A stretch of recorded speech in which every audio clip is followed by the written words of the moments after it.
it's an old building that when Michigan Avenue was widened, was one of the only ones on this side of the block that wasn't torn down, and they actually chopped the front of it off. It's very modern, clearly, but it's also very, very fun and lively. Obviously, the color scheme is quite wild and kind of shocking when you walk in, which is, I think, what we're going for. And lots of angles and a lot of floating spaces. The counters are meant to kind of float off the ground. The distance in between the counters and the countertops are floating. Some of the pillars are floating, so there's just kind of an elevating feeling. And the staircase is actually another piece that never really touches the ground completely. We're going to have bar seating along the windows, as well as some seating along Michigan Avenue.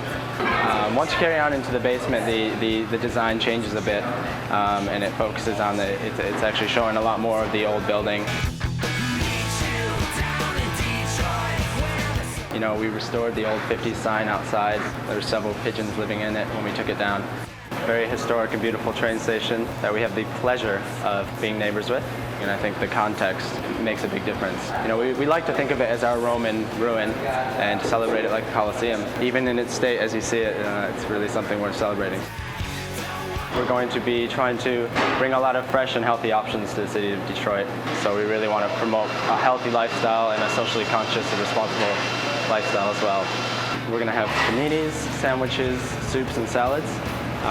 We're also going to have a bakery in the back, so we'll be doing a lot of cakes and brownies and cookies and biscuits, freshly made on the premises. Tea, coffee. We're working with Intelligentsia, who are based out of Chicago, who have a great program for sourcing their coffee direct. So there's really no middlemen. They have direct relationships with the growers and farmers.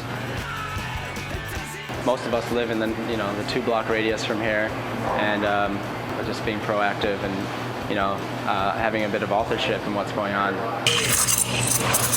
Well, at the end of the day, after the ethics and the flavors are all gone, you have to really enjoy what you're doing. Barista culture is very exciting, and it's a gathering place. It creates an environment. A lot of creatives and people get together and they meet in these atmospheres, and I think it's very important to have a place where people can feel comfortable at all times of the day to meet over a cup of coffee. So for me, providing that is exciting, and you can make somebody's day better at 7:30 in the morning with a nice coffee and a smile. So